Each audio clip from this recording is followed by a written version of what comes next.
आकाशवाणी भोपाल से प्रस्तुत है दमोह जिले की चिट्ठी। आलेख अनिल जैन, वाचन स्वर दीपा सिंह। दमोह जिले के ग्राम घोगस में जागरूकता कार्यक्रम का आयोजन किया गया। इस कार्यक्रम में पशुपालन राज्य मंत्री लखन पटेल शामिल हुए। उन्होंने महिलाओं से चर्चा कर लाडली बहनों को गौपालन योजना से जोड़ने संबंधी प्रस्तावित योजना पर फीडबैक लिया। उन्होंने कहा, ग्रामीण क्षेत्र की महिलाओं को जागरूक करना है, ये बहुत अच्छी पहल है। उन्होंने कहा कि लाडली बहनों को गौपालन योजना से जोड़ने पर विचार चल रहा है। यदि ऐसा होता है तो लाडली बहनों की आय 4-5 हजार रुपए महीने हो जाएगी।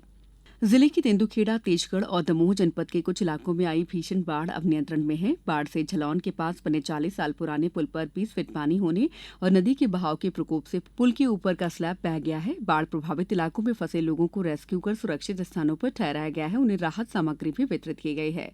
राज्य मंत्री धर्मेंद्र सिंह लोधी ने भी बाढ़ प्रभावित क्षेत्र का जायजा लिया और अधिकारियों को त्वरित सहायता तथा सर्वे करने के निर्देश दिए। इस दौरान उन्होंने गेहूं, चावल, नमक, खाद्यान्न, साड़ियों का वितरण भी किया। में हमने बनाई है और जो मकान पूरी तरह से क्षतिग्रस्त हो गए हैं उनको शासन की व्यवस्था है कि 80,000 रुपये तक का मुआवजा सरकार देती है।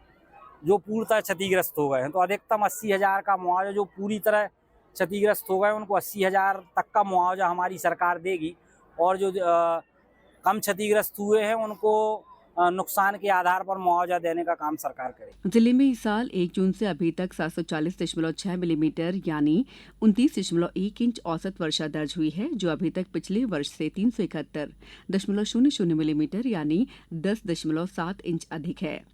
मध्यप्रदेश राज्य ग्रामीण आजीविका मिशन नवाचार के अंतर्गत विकासखंड पटेरा की विभिन्न पंचायतों में प्रधान संस्था के संयुक्त प्रयास से 18 दुग्ध संकलन केंद्रों की स्थापना की गई है। इन केंद्रों के माध्यम से प्रतिदिन लगभग 1,500 लीटर दूध संकलित किया जा रहा है, जिसे सांची और अमूल को विक्रय किया जा रहा है। इस पहल से पटेरा ब्लॉक के लगभग 300 से अधिक किसान लाभान्वित हो रहे हैं, जिन्हें उनके दूध का उचित मूल्य उनके घर बैठे ही मिल रहा है।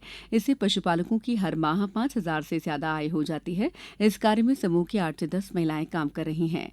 इस वर्ष फरवरी-मार्च में भारत सरकार द्वारा कराए गए 3 अलग-अलग एजेंसियों के सर्वे के आधार पर जिले के 242 से ज्यादा गांव चिन्हित किए गए हैं, जहां अब नई सड़कों का निर्माण किया जाएगा। इन गांवों में अब तक सड़क सुविधा नहीं पहुंच पाई थी या फिर मार्ग अत्यधिक जर्जर स्थिति में थे। इन एजेंसियों ने सैटेलाइट इमेज और जमीनी हकीकत के आधार पर रिपोर्ट तैयार की है।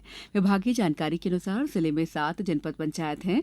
इनके तहत 460 ग्राम पंचायत हैं। इन पंचायतों में 1,239 गाँव शामिल हैं। भारत सरकार द्वारा जिन 3 एजेंसियों में सर्वे कराया गया है उसके तहत जनपद पंचायत दमोह में 43, पथरिया में 26, बटियागढ़ में 31, हटा में 20, पटेरा में 37, जबेरा में 31 और जनपद पंचायत तेंदुखेड़ा में 54 से ज्यादा गांव शामिल हैं। अब इन गांवों में आगामी समय में सड़क बनाई जाएगी। गैसाबाद जनपद पंचायत क्षेत्र 16 के लिए उपचुनाव में निशा को 1,275 मत प्राप्त हुए, जबकि उनके निकटतम उप प्रतिद्वंदी वीरेंद्र उपाध्याय को 841 मत प्राप्त हुए। निशा 434 वोटों के अंतर से विजयी हुई हैं। इनके विजय होते ही जनपद पंचायत हटा में 10 महिला निर्वाचित होकर पहुंच गई हैं, जबकि उनके मुकाबले सिर्फ 7 पुरुष निर्वाचित हैं। गौरतलब है कि राज्य निर्वाचन आयोग द्वारा चुनाव में नवाचार के तहत गौसाबाद जनपद सदस्य का उपचुनाव पेपरलेस किया गया। स्वच्छता सर्वेक्षण 2024-25 में दमोह को देश में 310वीं रैंक हासिल हुई है।